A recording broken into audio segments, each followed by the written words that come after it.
مش عارفة تبدأي ازاي، نفسك تكسبي وتشتغلي بس مش عارفة علشان البيت والأولاد.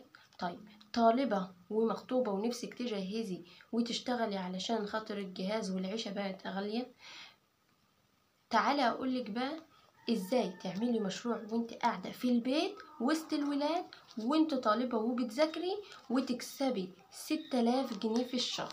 وتكسبي قد ايه؟ 6000 جنيه في الشهر، ومن 6000 ل10 آلاف، ومن 10 آلاف ل20، وهكذا لحد ما توصلي لحلمك. بس في البداية ما تنسوش تصلوا على سيدنا محمد، اللهم صل وسلم وزد وبارك على سيدنا محمد صلى الله عليه وسلم. ويلا بينا نبدأ في فكرة ومشروع وفكرة الفيديو. السلام عليكم ورحمة الله وبركاته أصحاب الحلوين، أهلا وسهلا، عاملين ايه؟ جايبه لكم النهاردة فيديو اختراع بجد. تمام، فكرة مشروع عن نفسي أنا. قعدت يعني كان نفسي ان انا اعمل مشروع واكسب منه وانا قاعده في البيت. بس في البدايه ما كنتش عارفه ان انا اعمل ايه او ازاي اشتغل وانا في البيت. فبدات ان انا افكر، وجات لي افكار كتير جامده جدا جدا ان انا اشتغل كذا حاجه. بس حبيت اشوف ايه اكتر حاجه انا يعني بطلع فيها كل طاقتي وكل حاجه حلوه عندي، وفي نفس الوقت ما تكونش مرهقه وتكون شغل جميل جدا. تمام، بدات ان انا افكر، لقيت ان انا ما شاء الله عليا شاطره جدا في شغل الهاند ميد ده. تمام يا بنات، فقلت ايه، طب وليه انا ما اعملش شغل الهاند ميد ده في البيت واسوقه واشتغل واعمل منه حاجات جميله جدا. قلت انا بقى شاطره في ما شاء الله عليا، بعمل خرز وحاجات ستان وتوك ستان وبوكيهات وحاجات جميله. فانا قلت ايه، هشتغل في البدايه وهعمل شغل اللي هو مثلا ايه بشغل الستان لدخلة مدارس. مثلا كانت دخلة مدارس، ويعني ايه اشتغلت بقى، عملت توك ستان بقى كتير، وعملت بوكيهات للعرايس، وعملت حاجات جميله جدا يا بنات. تمام، بس في البدايه انا تعالى اقول لكم ازاي انا اشتغلت وازاي انا وظبت وازاي انا كسبت. ما شاء الله يا بنات. تعالى اقول لكم بقى، يعني في كتير مننا مثلا بيروح يجيب الخامات وبيصرف عليها كتير وبيجيبها ويحطها مثلا في البيت كده قدامه، ولا بيعرف ان هو يستفاد منها، ولا بيعرف ان هو يشتغلها صح او يشغلها صح. وفي مثلا ان هو يجيب الخامات كمان ويشتغل ويبيع كذا حاجة ويكسب منها. تمام، ويجي والفلوس كده تبقى معاه ويفرح بها، وفي الاخر تلاقيها تجرحها اتصرفت منه كده وهو قاعد يعني يبص عليه، وما يعرفش يجيب خامات تانية، ولا يعرف ان هو يجيب حاجة تانية خالص. تعالوا بقى انا هقول لكم هنا ايه الحل ومثال عليا انا بالظبط. ليه؟ لان انا اشتغلت كتير وعفرت ووظبت وكل حاجة بالمواظبة والصبر. تمام، انا في البداية اول ما بدأت كان معايا 1500 جنيه يا بنات، كان معايا 1500 جنيه. تمام، خلينا كده نطلعهم على جنب. 1500 جنيه. قلت ايه؟ قلت انا عايزه اشتغل واجيب بهم حاجات. لازما ان انا اشتغل واجيب بهم حاجات واخليهم بدل ما هم 1500 جنيه اخليهم 2000 و3000 و4000 كمان. قلت ايه، طيب انا هروح عند محل بيع الخردوات دي واشوف ايه اكتر حاجه واحسن حاجه هناك وهجيبها. رحت ب1000 جنيه بس يا بنات، مرضتش ان انا اصرف ال 1500 جنيه كله. رحت ب1000 جنيه بس يا بنات، وجبت بيه ال1000 جنيه دول 1000 جنيه خامات اساسية. جبت ب1000 جنيه خامات اساسية، وحطيت ال500 جنيه دول معايا. قلت خلوهم معايا للظروف. ليه؟ ممكن وانت بتشتغلي وانت بتعملي تفتكري حاجات تانية تروحي تجيبها تاني. تمام، يعني خليت ال500 جنيه كماليات. ماشي يا بنات، خليتهم كماليات. اشتغلت وجبت خامات بال1000 جنيه، جبت بقى بكر ستان، جبت بقى اطواق، جبت حاجات جميلة جدا، يعني جبت كل حاجة انا هحتاجها في الشغل. وجبت كليبسات ودبابيس وتكتاك وكل حاجة جبتها. واتفضل برضو معايا ال500 جنيه دول. وانا بشتغل احتجت مثلا شمع زياده رحت جبته، مثلا احتجت انصاص لول زياده جبتها، احتجت مثلا حاجات تغليف، ورق تغليف، جبتها من 500 جنيه. بس في البدايه انا اشتغلت ما اشتغلتش بورق التغليف يا بنات، انا جبت اكياس تغليف بس في البدايه.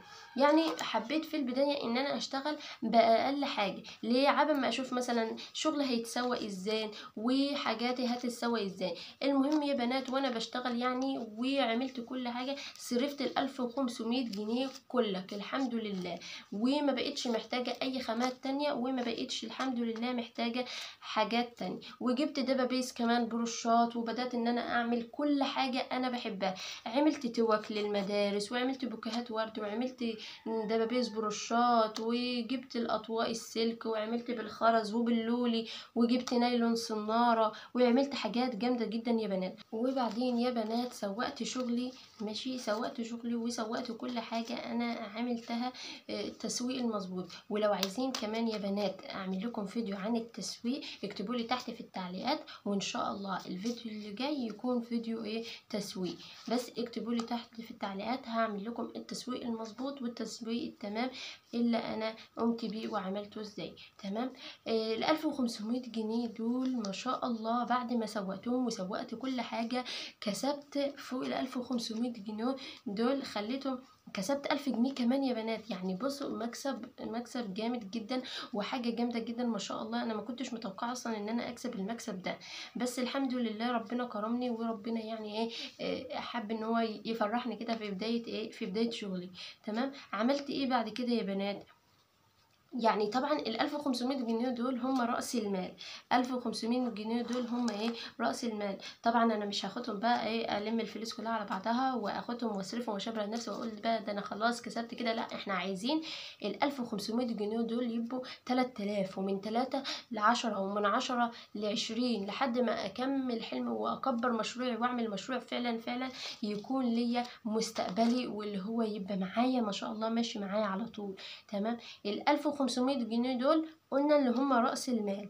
طبعا دول اللي هاخدهم كده، هاخد ال1500 جنيه دول طبعا هاخدهم وعلى جنب كده برضو، واروح على الخردوات تاني، وهجيب ب1500 جنيه تانيين خردوات تانية. بس بقى المرة دي هوسع وهجيب حاجات اكتر وحاجات اكتر، واشوف اللي كان شغال معايا مظبوط. يعني احنا عندنا مثلا هنا مثلا هنقسم كده، هنا رأس المال وهنا الربح. تمام. رأس المال ده هجيب بيه خامات تانية، خامات تاني. الربح على جنب طبعا، هقول لكم هنعمل بيه تاني. تمام.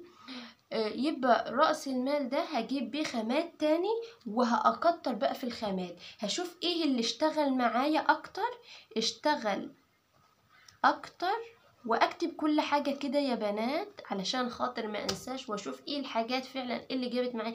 مثلا انا جاب معايا البوكهات الورد اكتر، جاب معايا مثلا اللي هو مثلا الاطواق اكتر، التوك اكتر، الحاجات دي هشوف بجد اللي اشتغلت اكتر، واجيب بقى خامات تاني. وما ننساش ان احنا اكيد هيتفضل معانا خامات من التانية، بس هتبقى خامات حاجات بسيطة.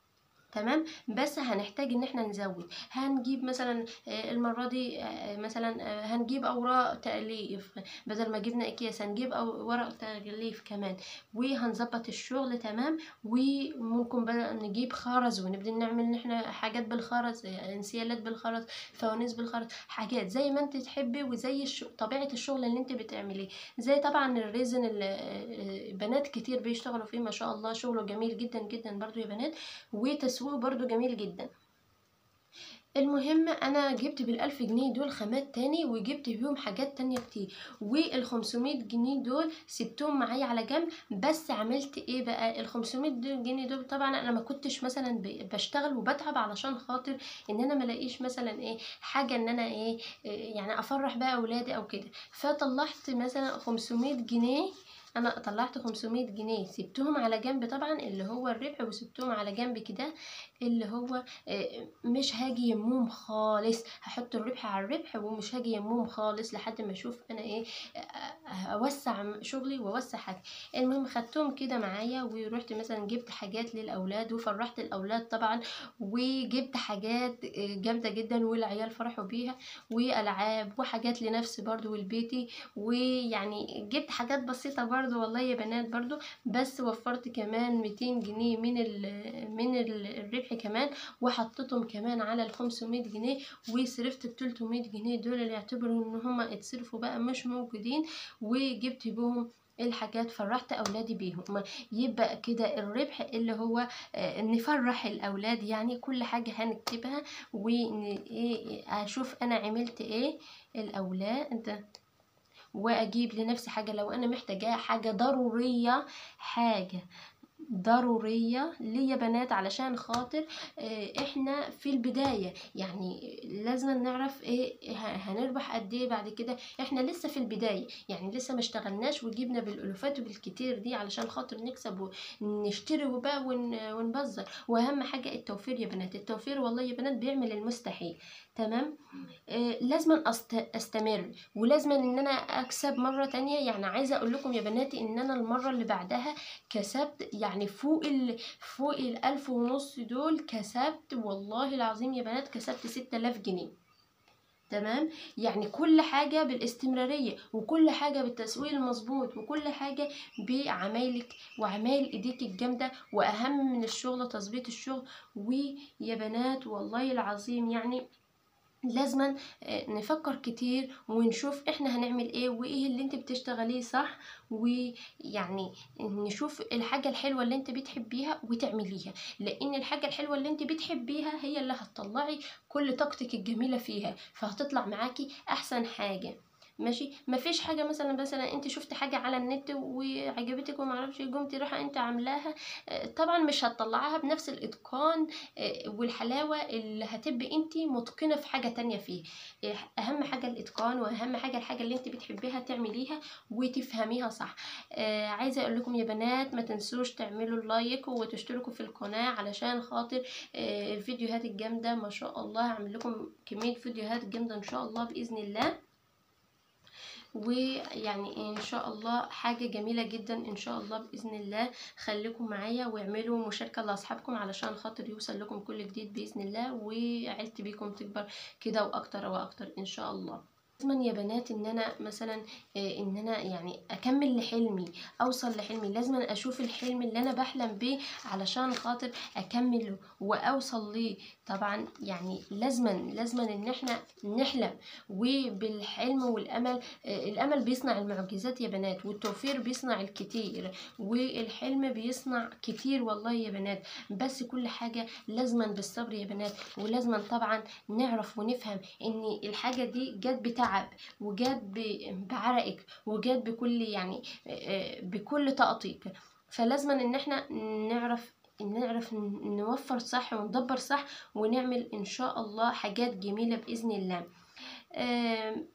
ما تنسوش تحطوا اللايك وتشتركوا في القناة وتفعلوا زر الجرس علشان خاطر يوصل لكم كل جديد ان شاء الله. والفيديو الجاي هعلمكم ازاي توفروا وما تبظبطوش كده من الربح او من رأس المال، وهقول لكم على افكار جامدة جدا يا بنات. تابعوني، هتلاقوا عندي كل جديد في قناة عالم شيماء المبدع. وما تنسوش اللايك والاشتراك يا بنات، والسلام عليكم ورحمة الله وبركاته.